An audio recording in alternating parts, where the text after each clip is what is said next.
Welcome to Smatterings. This is Pastor Smat at Rooftop Church, your temporarily online digital pastor. It's Matt, not Smat, by the way, but you knew that. Now, I've been thinking about leadership a lot lately. We are going through a pandemic, and we're seeing all kinds of leaders, political leaders, religious leaders, community leaders, business leaders, step up. Some of our leaders are doing great. They are keeping us informed and organized and unified. Other of our leaders are not doing so hot. We see them on the news, and we think, yeesh. Now, pastors are leaders, so I've been thinking about leadership. How do I lead my church during a pandemic? Maybe you're a leader, and you're wondering the same question. How do you lead your church, your family, your community, your business during turbulent times? To answer that question, I borrowed a book. It's called Leadership in Turbulent Times. It's by popular historian Doris Kearns Goodwin. Now, in the book, Kearns Goodwin chronicles 4 American presidents, Lincoln, FDR, TR, and Lyndon Johnson. All these guys led America through some very turbulent historical situations. The Civil War, the coal strike of 1902, the Depression, World War II, Civil Rights era. Now, in the author's estimation, each of these leaders performed very admirably during periods of our history, that could have absolutely wrecked us. Now, yeah, of course, they made mistakes, some of them big ones, this guy especially, but they learned from their mistakes, and they led very well. They communicated well, they unified us against our enemies, common causes, they connected with people, they kept things organized, they made things better. Now, what the book is really about, though, is how these leaders came to be so well suited for their historical moment. Were these leaders born leaders, or did they become leaders? And if they did become leaders, how so? Well, the author has an opinion here. Her thesis is that great leaders are made especially by suffering.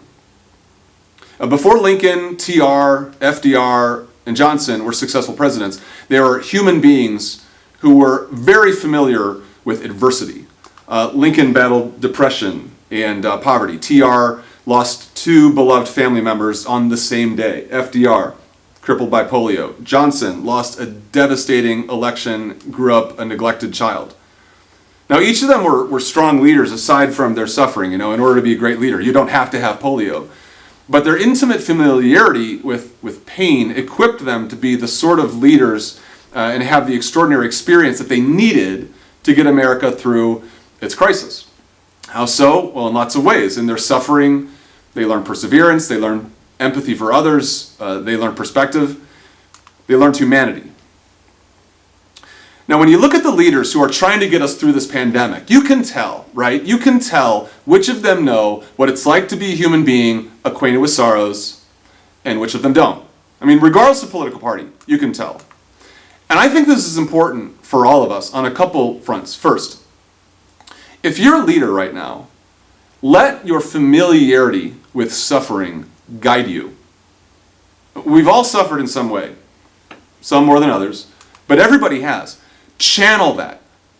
The people in your life are suffering too. They're nervous, they're confused, they're bored, they're broken, they're broke, they're lonely, they're highly opinionated. They need your leadership, they need your guidance. They need to know that you know what it's like.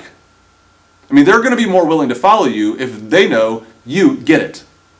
And put yourself in their position too. Look at your own leadership through their eyes.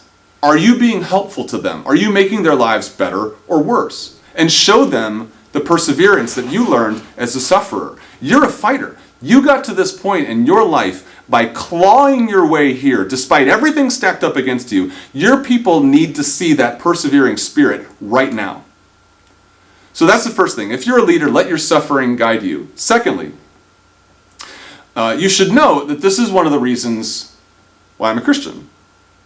I follow Jesus as my leader for lots of reasons, one of which is because he is a fellow sufferer. Of all the so-called gods of the universe, he's the only one that I know of who came to earth and didn't just willingly suffer for us, but he willingly suffered with us. He knows our poverty. He knows our fears, our temptations. He knows our diseases. He died our death. And he leads us out of his own pain. That's why I can trust what Jesus says more than anybody else I see on the news these days. Jesus tells me that we're going to get through this. Jesus tells me that we're going to be okay. Jesus tells me to have no fear. Jesus tells me that God is with us just as God was with him. I believe him. And because I trust him as a leader who knows my suffering, I'm more willing to obey him than I am any other leader. He's been through the valley of death and he made his way out. Who else do you want to follow through the valley of death, through the valley of a pandemic, other than someone who made it through? So I've been thinking about leadership.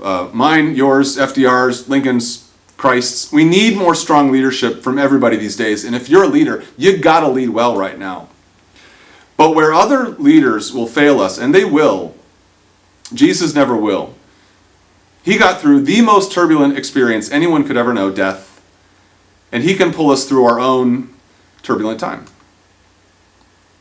That's your smattering for the week.